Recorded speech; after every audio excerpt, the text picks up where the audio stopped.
Today, I get to introduce someone pretty darn special to me, my husband, my very best friend, Joe Sexton.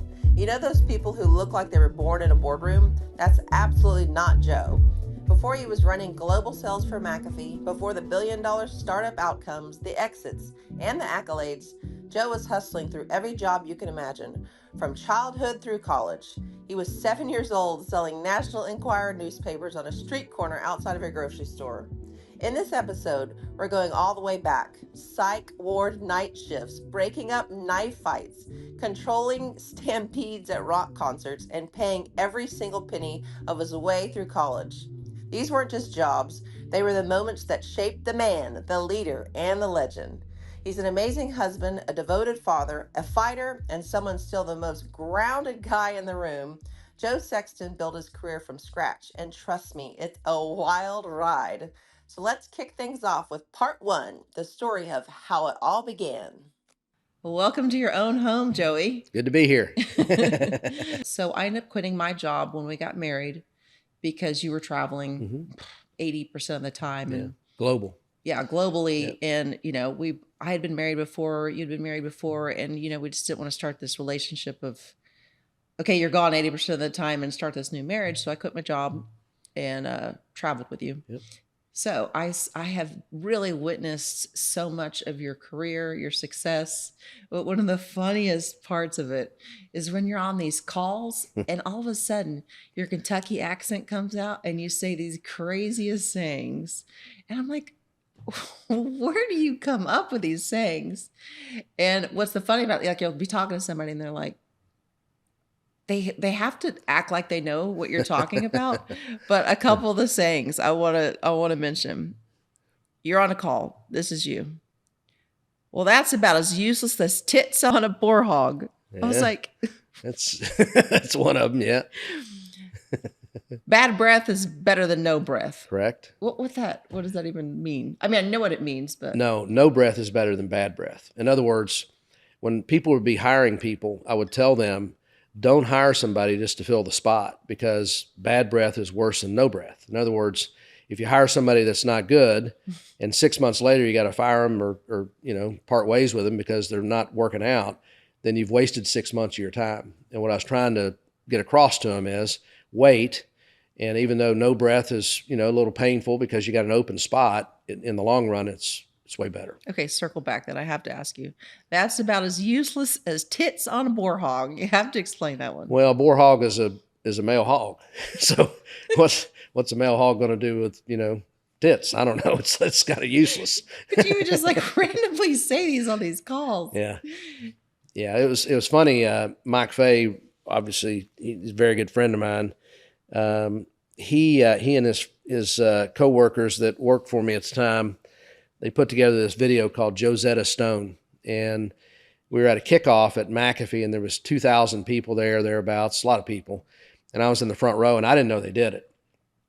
And so Dave DeWalt was up there, the CEO, was introducing the next speaker or whatever. And he said, before we go to that, we have a commercial break, and they play this video. And it's pretty funny. And what Mike had done over the years is the same thing. He'd copied down all these sayings. And they worked a few of them into that video, but it was, to this day, it's pretty classic. funny. Yeah. We gotta find that video. Yeah, I've got it. So okay, so the last one. So circle back to the retirement party. I took a lot of these sayings and I put them on pillows. So I had them embroidered on the pillows, and they were all around, so people would sit and they would know exactly what I was talking about. But I would probably say the most popular one, or your famous one, it's like a monkey with a stick of dynamite. Yeah. Well, that one, again, Fay and his guys, they memorialized that they did a picture for me and signed it. Very nice. But what it meant was I used to talk about sales reps, and I talked about it in a loving way because, I love sales reps because I am a sales rep. But, the point I was trying to make is, sales reps a lot of times, you don't know what they're going to say. And so you try to coach them and so forth. And even when you do, I mean, they're unpredictable because they're charismatic and they get caught up in the moment and so forth. And the picture I was trying to get across was like a monkey with a stick of dynamite, kind of dancing around. Everybody's diving out of the way, and you don't know where he's going to throw it. He's just going to throw it somewhere, and it's on fire, and it's not going to be good. So I used to use that as trying to make a point of, coach them up, make sure they're in a place where they say exactly what they need to say, and don't let them be like a monkey with a stick of dynamite. And then there's one story you would tell where you'd go to New York and they didn't know at first. They were like, do I even take this guy serious? Yeah. Because your accent was so deep. And what was that story you would tell about that? Well, I mean, I love New Yorkers too. I used to do a lot of good business up there, but I could tell by looking at them, they were thinking, I got this guy. And the thing I always used to say to myself is, just because I talk slow doesn't mean I think slow. And I could tell a lot of them would feel that, they had an advantage. And, especially when I went to New York, I'd probably turn on a little thicker just to get a little bit off guard. And do you think your Southern charm helped your career? I don't know if I'd call it Southern charm, but analogies and sayings and stories are how you connect with people. And what I tried to do was, maybe sometimes it didn't connect because tits on a boar hog's probably not the one that people just roll out of bed and say, that's no, they do. One. The next day they roll out of bed going, what did Joe say again? They call their friends. What do you think this means? Yeah. So I would try to, when I would use one, to explain, what I was trying to say. I mean, one of them, I'll give you an example.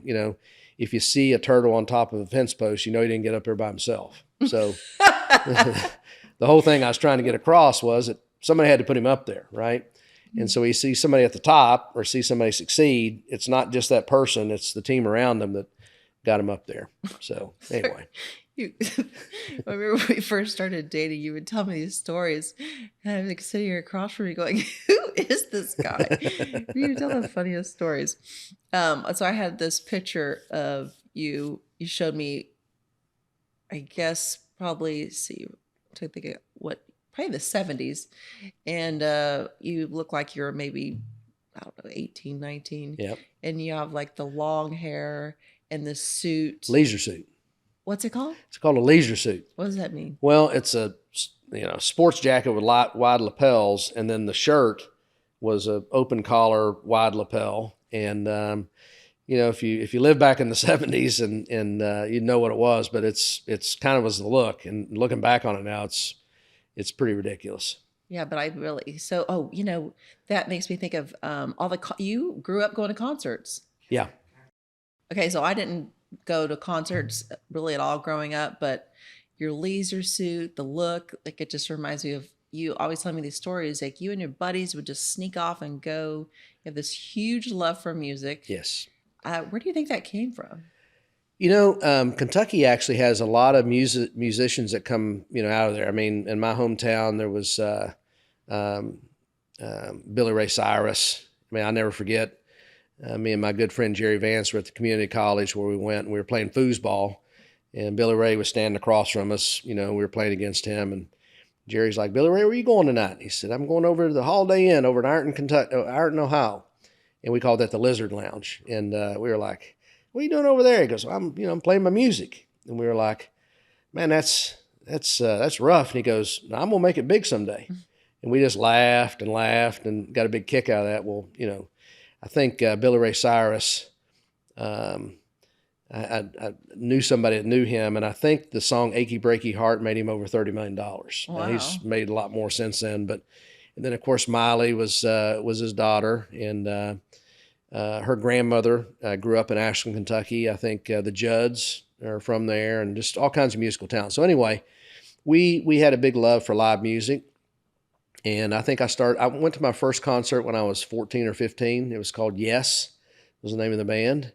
And it was all the way up in Charleston, West Virginia, which is about an hour drive. And we went constantly. I've got a good friend, Bobby, who's kept all the receipts underneath a glass table. And he pulled them out the other day. And I think they were like $2 and $3 a ticket, which is a joke now compared to what you had to pay to go to a big time concert. And we saw Aerosmith back when they were nobody. They were the third act, the opening act, and then there was another opening act, and then there was the main act, which was Kiss, I think. And there was Aerosmith and a band called Mountain, but Aerosmith was third down. That's insane, because me and you went to Aerosmith probably going on 6-7 years ago. Yeah, they're incredible. How old was he?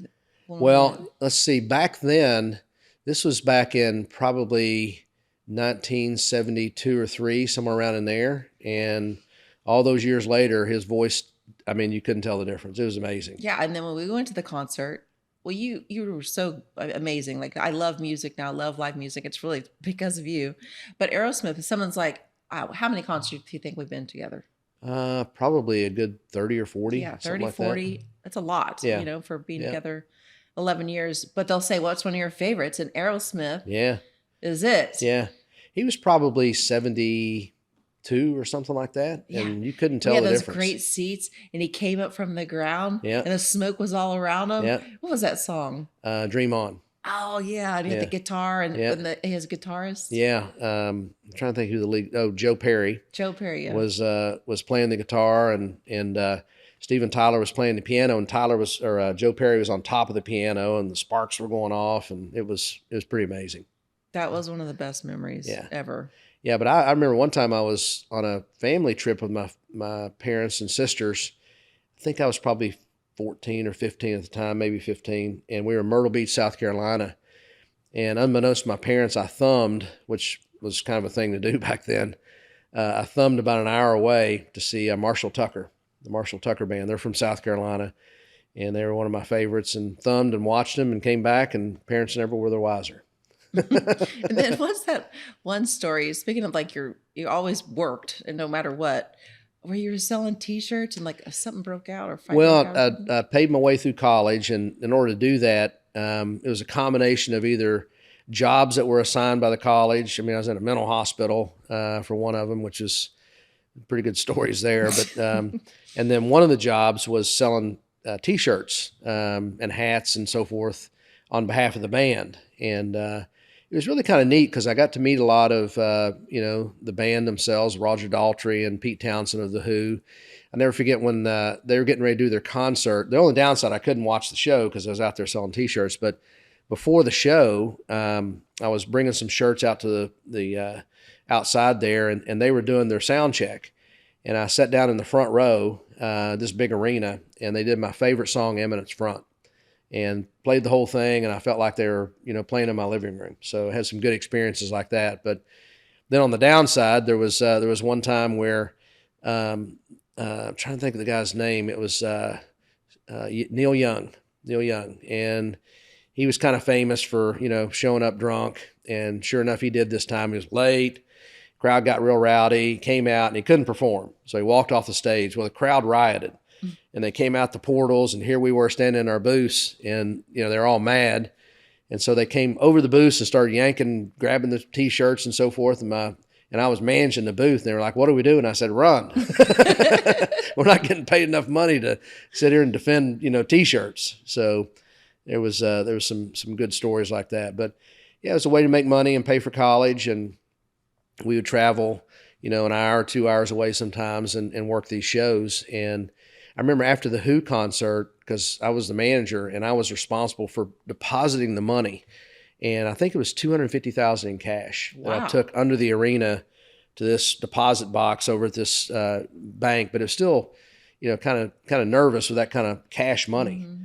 And back then, nobody did credit cards. I mean, it was all cash. But you think about that. I think the arena held 20-some thousand people. So it was a little bit over $10 a person. It was pretty incredible. I just want to take a quick moment, you guys, to give Ash a shout out. Her work is truly something so special, you guys. After collaborating with her, I was so inspired. I ended up commissioning a custom piece for our Laguna Beach home, which literally speaks volumes, and it's now one of my absolute favorites. If her art speaks to you too, don't be shy. Reach out and just let her know I sent you. She might have a little something extra for Amy Plus listeners. Okay, so before we move on, because I know we got to get to the next subject, but you have to tell the story where you worked in the mental hospital. So that was one of the more interesting jobs. It was Eastern State Mental Hospital in Lexington, Kentucky, where I went to school. And we, I remember when I first got the job, it was me and a gal named Tanya, I think was her name. She was a University of Kentucky basketball player, and the head warden or whatever they called him. I never forget the first thing he said at the end of the kind of welcome. He was like, I think you're going to like it here. It gets a little crazy sometimes. And sure enough, it was an interesting place. But we were kind of helping the orderlies as part of our job, and there was one ward. There was an A ward, B ward, and a C ward. And the C ward had 2 doors to get into it, so that's where they kept, the really severely disturbed people. And I never forget when Tanya and I were first going in there. They said, "Okay, we're going to go through this door, and we're going to close it behind us, and then we'll give it a period of time, and then we're going to open the door and go into the C ward." And here's the thing: I mean, these people are, pretty medicated, and they're going to come at you, but they're not going to hurt you, and you just need to gently turn around and kind of push them away, and they'll go on their way. And while they're doing that, I can hear them scratching at the door. So it was a little bit, nerve wracking. And sure enough, they opened the door, and here they came, and that was kind of our introduction to it. So, but we got in there, and I'll never forget there was a guy named Riggs, and he was sitting in a chair, and they had his wrists tied with these cloths to the chair itself. And I said, "What's the deal with him?" And they said, "Well, that's Riggs, and he's very suicidal. So whatever you do, do not untie his wrists." And so I said, "Okay." And so I'm standing there, and I hear this, psst, and I look over, and it's Riggs, and he goes, "Why don't you untie me?" And I said, "I can't do that, Riggs. I mean, I've been told I can't do that." And he goes, "Okay." And then a couple minutes later, psst, I look over, and he goes, "You got a cigarette?" I said, "I don't smoke." And he just kept on and kept on. And then finally, I just told him, I said, "Riggs, I can't do this." But we went on a field trip one time, and he was coming with us, and you really had to watch him. And as we were walking to the elevator, I turned around, and he had taken the cigarettes out of a cigarette ashtray and stuffed them down his throat, trying to kill himself. And so it was just a little nerve wracking, because you never knew what people were going to do. And so finally, the thing that kind of ended my career at Eastern State, it was movie night, and that was a night where they all got to watch a movie. They gave them popcorn and Kool-Aid without any sugar, because that got folks wound up. And sure enough, there was a guy sitting in a chair, and he's a big old guy, and he was kind of had a blank look on his face and staring straight ahead. And Tanya went up to him and said, "It's time to go see the movies." And he didn't say anything. And "It's time to go see the movies." And I said, "Tanya, just leave him here, because I think he's not in the mood to see movies tonight." And she puts his hand on his shoulder, and he freaks out, and he stands up, and he grabs this steel door. I'll never forget it. And he ripped it off its hinges. And Tanya and I are running down the hallway to get away, and the orderlies are coming back this way. And I think it took 5 or 6 of them to get him down and bring him under control. So that was the day I was done with Eastern State, because it was just not worth it. That's crazy. Like, he took the steel door. Yeah, I mean, he was just so wound up with adrenaline that it took 5 or 6 orderlies to get him under control. So I said, "You're gonna have to give me another job." So then they put me in a low income apartment complex, and I was the overnight security. I would start work at I think about 11, and I got off at 7. And I remember that because I had an 8 o'clock calculus class, which is brutal, because you had to stay up all night. And so anyway, there was a guard gate, and my job was to open the gate, and the cars would come in. And I'll never forget, there was one fellow that had this really high end, fancy, tricked out Cadillac, and the windows were all smoked out, couldn't even see who was in there. It was about 2 a.m, and he was coming home from the bar, and as he's pulling his car in, for some reason, the arm came right down on his hood. And he jumps out of the car, and he's like, "What'd you do?" And I said, "I swear I didn't touch it." So that was a little bit unsettling. But probably the story that got me out of there was, it was right around Christmas time. And they said, "There's this guy," and they gave me his picture. They said, "You can't let him in here. He's got a restraining order. And if you see him, do not let him in." And sure enough, here he comes, and he's drunk, and he's got a bottle of gin or something in his hand. And I said, "Dude, you can't come in. I mean, I got your picture here." And he's like, "I just want to see my kids. It's Christmas time." I said, "I understand, but you're not allowed in here." So anyway, he must have circled around. And next thing you know, I get a call from this apartment. This lady's screaming, "He's trying to kill me. He's trying to kill me." So I ran down there, called the police, but I ran down there in the interim, and I came in. And, she's standing there, and she's got red marks on her throat where I guess he was choking her. And the kids are over here crying, and he's here, and I'm in between them. And he's got his bottle of gin, and I just want to see my kids. And she's like, he's trying to kill me. And I said, everybody needs to calm down here, you're not allowed in here. So he starts taking steps towards her, and she whips out a butcher knife. That thing was about that big. I'll never forget it. And she's like, I'll cut you. And I'm sitting there going, I looked at him, I said, I think she's serious. And if you want to go ahead, you're on your own now. And I walked out the door, and he came out with me. So that was kind of one of those. A lot of your jobs have the funniest endings. Yeah. So anyway, that was just a way to put myself through college. So. Okay. So I know we're talking a lot about your childhood.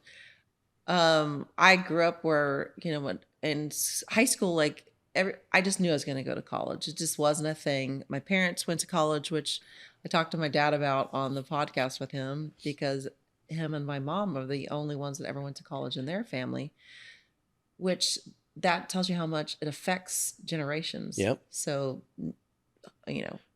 dozens of their family from Beaumont, Texas did not go to college. My mom went to college. My dad went to college. So I went to college. Mm-hmm. Like, it just seems to be a thing.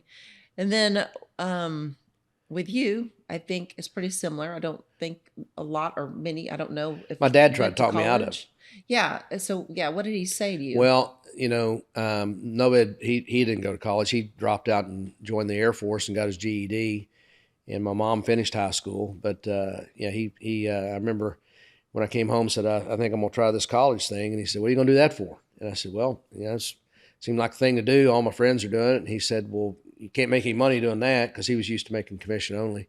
He goes, that's the dumbest thing I ever heard. I said, well, I understand, but I'm going to give it a go. And so I went for 2 years, and then got restless and dropped out. And we tried moving to San Diego, me and a couple buddies. That didn't work out, so we came back. To Florida. We did after San Diego. Went to San Diego, made it about 6 months, and then came back. Still restless, and so moved down to Florida with another couple really good friends, and then another good friend joined us. So there was 4 of us all together. It was a guy and a girl, and Buddy and Annette, and Bobby. We all lived down there for about 4 years. Okay, real quick, Annette from Kentucky, from Ashland. Yep, Netsy. Netsy makes the best moonshine. Apple pie moonshine. Apple pie moonshine. We went to this trip to Florida, and she was there. Yeah. I'd never tasted so good. And you know what was crazy? It sneaks up on you. Yeah. Well, it tastes just like it sounds. It tastes like apple pie.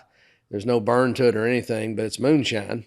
And we would take a shot or two before we went out. Call them Hooters. Yeah, Hooters before we went out to the Trip to Light Fantastic. And man, I tell you what, it'd get you in the mood, that's for sure. But she was a great cook. She took care of us down in Florida. She was kind of a second mom to us, and love her like a sister. And Netsy's the best. And Bud is a friend I've had for a long, long time, since I was 5th grade. So, that's so cool. Yeah. You ended up going to college. So you. Yeah. So I was down there and doing the commission only thing, and same thing kind of happened where you'd have good weeks and not so good weeks. And so I was talking to a friend of mine, and he just graduated from college and got a job. And I said, so what's the deal with college? He goes, well, I got a pretty good job. And so, well, tell me about it. And he talked about this thing called a salary. And I said, so what's that mean? And he said, well, they pay you. And I said, even if you don't sell anything? He goes, yeah. And so I thought, that's pretty good. So I moved back to Lexington and did 2 years of college in a year, because I knew when I'd been out working, while you're in college, you're not making any money. Matter of fact, it's costing you money because you can't make money. It's all you can do to pay for it. And so I was really motivated. So I took 2 years of college and finished from, a full year. And I think when I graduated, I had one class I had to do online, but I got a job contingent upon finishing that class. But, it was rough because I had to do 2 years of college in a year, and I worked 2 jobs. So it was, What were the jobs? Well, it was the security guard job, and I'm trying to think of the other one. There was 2 at once. I remember that. And I think the thing that it did was, it's all you could do to pay for college. So I think I graduated, I weighed 145. So as skinny as a rail. I learned how to make potatoes about 6 different ways.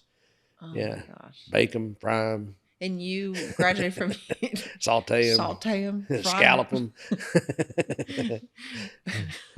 Potatoes on a stick. Yeah. So you graduated from University of Kentucky. Yep. And huge fan. Like when I come home or whatever, like, what are you doing? You're like, I'm watching the games. Yep.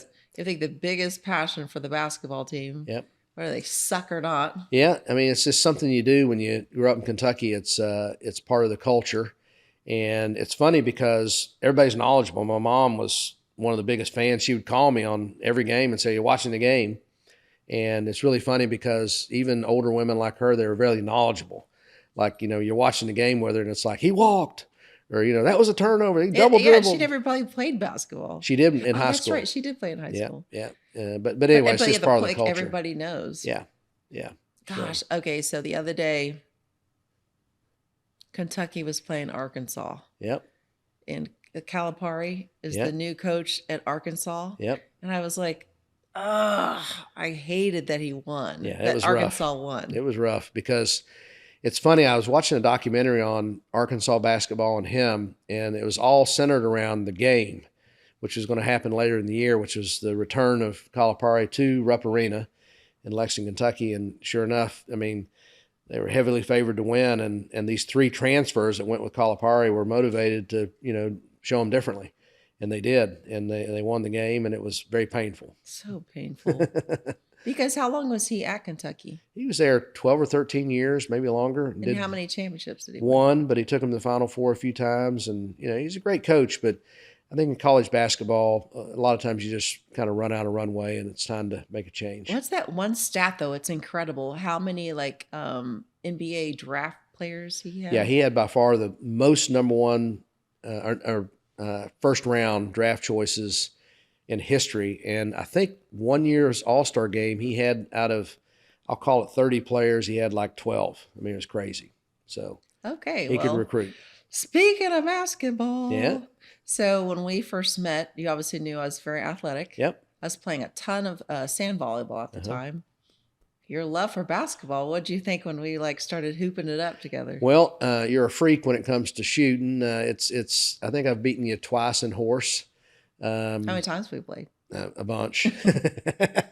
But it's all good. I mean, it's just uncanny, how you can shoot the basketball. I remember one time you did around the world twice in a row, which was unbelievable in the pool. So it's I've learned to live with it. I think it was good. You probably like that, don't you? Like being married to an athletic woman. Yeah, I like being competitive. You're the hardest working man I've ever met, and I respect you more than any man I've ever met. And yes, thank you. You are my husband, but I truly mean that. I mean, you and my father. It's just so much respect to see what you've built in your career. And I would love to ask you, before you wrap it up, what's one lesson from your early years that still drives you today? I think the big thing that I've learned from early on, back in those days selling grit newspapers, is there's nothing that replaces hard work. I've talked to many young folks and kind of mentored quite a few people. And, to make my point, I always get asked the question, okay, what's the one thing? And my answer is always the same. And I like to illustrate it when, I was talking to probably a room of a couple hundred people, inside sales reps at one of these companies. And I got asked that question, what's the one key to success? And I just said, I know, it sounds simple, but it's hard work. It's being the first one in, the last one to leave over time. It's a friendly competition. You always want to help your teammates and your colleagues and so forth. But in the end, I always used to say, I want to outsell the other guy by $1, right? So I want to be competitive. I want to win. I don't want to wish ill on anybody else, but it is competitive. And the way you move up the ladder is, to outperform the other person, especially if you're in business. It's merit-based. And I was telling kids this. I said, just be the first one in, the last one to leave. And over time, it wins the day. So I went back in the office after I had this talk, and I came out, and it was 5:30 at night. And I'll never forget that there was one person sitting there. And I said, what are you doing here? And he goes, well, you said be the last one to leave and you hadn't left yet.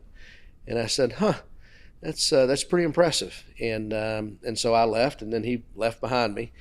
And that kid went on to be a chief revenue officer, which is a top sales job in a company, and has done very well since then. And I've got tons of stories like that where, there's lots of things that go into it, but nothing can substitute hard work. And I think that, it's one of those things that if you stick to it and over time, it'll win the day. I've never in my life witnessed someone that, several things. You could just go 100%, 6 a.m. till 6 p.m.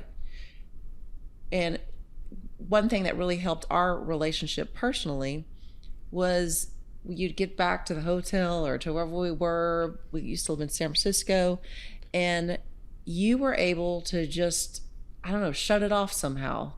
And you'd take your shower and you'd get dressed, and we'd go out to dinner, and we would have like the most amazing conversations. You would share your day with me. You were so kind and just sweet to me, and always supportive, because I wasn't working anymore.